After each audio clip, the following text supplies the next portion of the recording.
इनमें कोई भेद नहीं।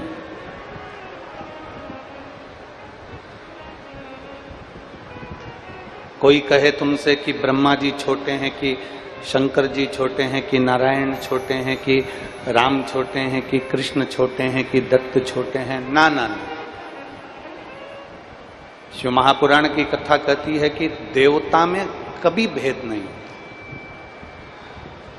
दुनिया के लोगों में भेद हो सकता है पर देवी देवता में कभी भेद नहीं होता। कोई देवी छोटी नहीं होती, कोई देवता छोटे और बड़े नहीं होते, वो एक बराबर। ब्रह्मा जी का कार्य अलग है, भगवान विष्णु का कार्य अलग है, भगवान शिव जी का कार्य अलग है। अब थोड़ा समझना है हमको, जितने जितने लोग आस्था चैनल पर सुन रहे हैं, जितने फेसबुक यूट्यूब पर सुन रहे हैं और जितने मां गंगई की पवित्र भूमि गंडई क्षेत्र में बैठकर छत्तीसगढ़ की इस पवित्र धरा पर कथा को सुन रहे हैं, वो जरा विचार करिएगा। देवताओं में कोई भेद नहीं। ब्रह्मा विष्णु महेश ये तीनों देव एक, इनमें कोई भेद नजर नहीं आता।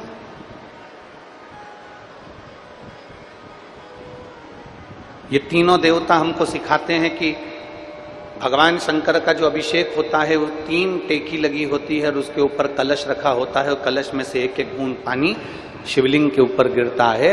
ये हमको बताते हैं कि ब्रह्मा विष्णु और महेश एक एक बूंद पानी जो पृथ्वी पर गिर रहा है, मतलब ये तीनों एक हैं, इनमें कोई भेद नहीं है।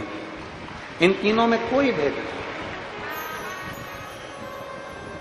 और आरती में भी सारे देवताओं की आरती भले अलग अलग गाई जाती है, पर भगवान शंकर की आरती में तीनों देवताओं का गुणगान होता है। ब्रह्मा विष्णु सदा शिव जानत भोले जानत प्रणवक्षर के ओम अक्षर के ये तीनों ओम हर हर तीनों एक है। और अक्षय माला वनमाला मुंडमाला भोले मुंडमाला चंदन मृद मृद सोहे चंदन मृद मृद सोहे भोले शुभ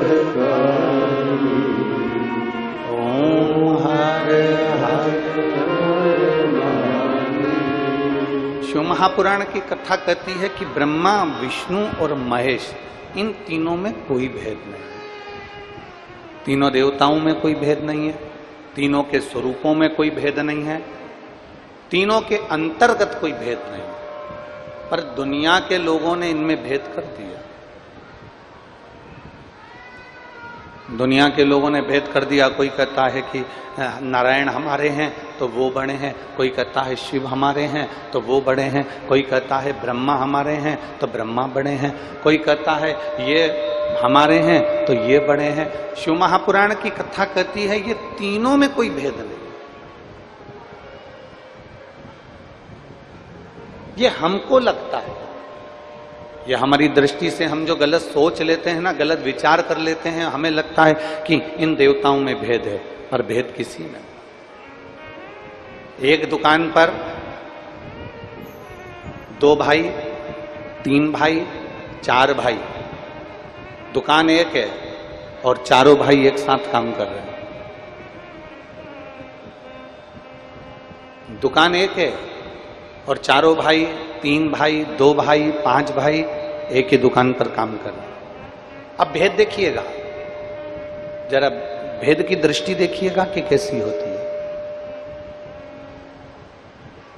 एक ही दुकान पर 2 भाई काम कर रहे हैं, एक ही दुकान पर 3 भाई काम कर रहे हैं, एक ही दुकान पर 4 भाई काम कर रहे हैं, एक ही दुकान पर 5 भाई काम कर रहे हैं, और भेद की दृष्टि क्या कहती है?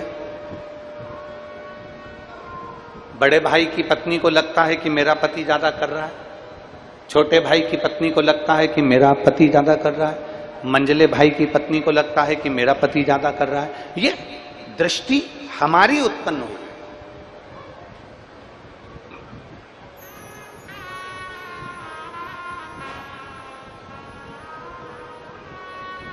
मां अपने बच्चे को बराबर का दूध पिलाती है,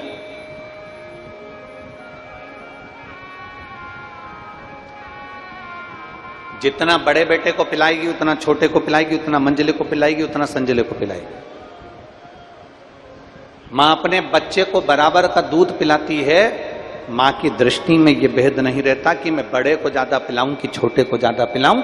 मां को अपने बच्चे की सुरक्षा का ध्यान रखना होता है, इसलिए मां उसको बराबर का दूध पिलाती है। उसी तरह परमात्मा में भेद नहीं होता। परमात्मा अपने बच्चों का ध्यान कैसे रखना है, संसार का ध्यान कैसे रखना है, जन्म लिए जीवों का ध्यान कैसे रखना है, जलचर थलचर वायुचर में ये जन्मे इन जीवों का कल्याण कैसे करना है, ये भगवान को ज्ञात होता है। इसलिए ब्रह्मा विष्णु और महेश में भेद नहीं है। बड़ी माँ को लग रहा है, बड़ी भाभी को लग रहा है मेरा पति ज्यादा कमाता है, छोटे को लग रहा है मेरा कमाता है, मंझले को लग रहा है मेरा कमाता है, संझले को लग रहा है मेरा कमाता है। सबकी पत्नी को यह लग रहा है कि मेरा पति दिन रात मेहनत करता है और वो कमाता है। छोटा वो तो बैठा रहता है, मंझला वो तो बैठा रहता है, संझला वो तो बैठा रहता है। तो ये हमारी दृष्टि का भेद है।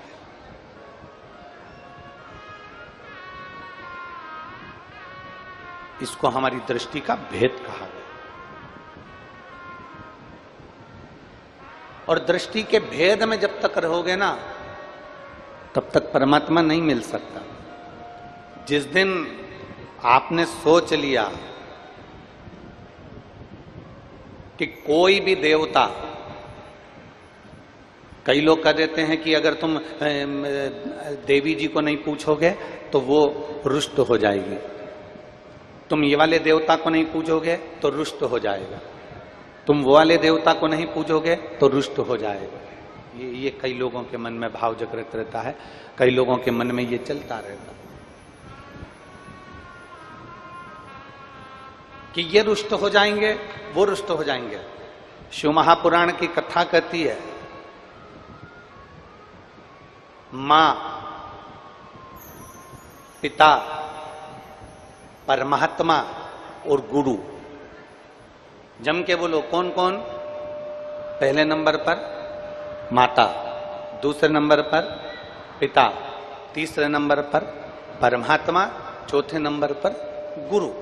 माता, पिता, परमात्मा और गुरु अगर ये रुष्ट भी होते हैं ना, तो अपने भक्त का कल्याण ही करते हैं। अपने भक्त का कल्याण ही करते हैं। माता अगर रुष्ट हुई है, अपने बच्चे का कल्याण करेगी। पिता रुष्ट हुआ है, अपने बच्चे का कल्याण करेगा। परमात्मा अगर रुष्ट हो गया तो वो भी अपने भक्त का कल्याण करते हैं, और गुरु अगर रुष्ट होते हैं तो वो भी अपने भक्त का कल्याण करते हैं। इनके रुष्ट होने पर कभी विचार नहीं करना कि ये रुष्ट हो गए। कोई कहे कि हमारी कुल देवी रुष्ट हो गई, कोई कह दे हमारे पितर रुष्ट हो गए, कोई कह दे हमारे ये रुष्ट हो गए। शिव महापुराण की कथा कहती है, भगवान शंकर के शिवलिंग में 9 ग्रह देवता विराजमान है। भगवान शंकर के शिवलिंग में पितृ देवता विराजमान है। भगवान शंकर के शिवलिंग में कुल देवी, कुल देवता, सारे देव, 33 कोटि देवता सब भगवान शंकर के शिवलिंग में विराजमान है। सारे ऋषि, सारी नदियां, सारे सरोवर, सारे पर्वत, सारे जलचर थलचर। कभी रुद्राष्टाध्यायी का आप स्मरण करेंगे तो उसमें आता है, पर्वत भी शिव है, नदी भी शिव है, तालाब भी शिव है, सरोवर भी शिव है, पशु भी शिव है, पक्षी भी शिव है, जलचर भी शिव है, थलचर भी शिव है, पृथ्वी भी शिव है, आकाश भी शिव है, संपूर्ण ब्रह्मांड शिवमय है। तो एक शंकर के शिवलिंग पर जल चढ़ाने से हमारे पितृ और हमारे कुल देवता और हमारे ग्राम देवता, हमारे नगर देवता सब प्रसन्न हो जाते हैं। केवल एक देवादिदेव महादेव को जल चढ़ाने से, एक भगवान शंकर को जल चढ़ाने से सबकी प्रसन्नता हो जाती है। सबकी प्रसन्नता हो जाती है।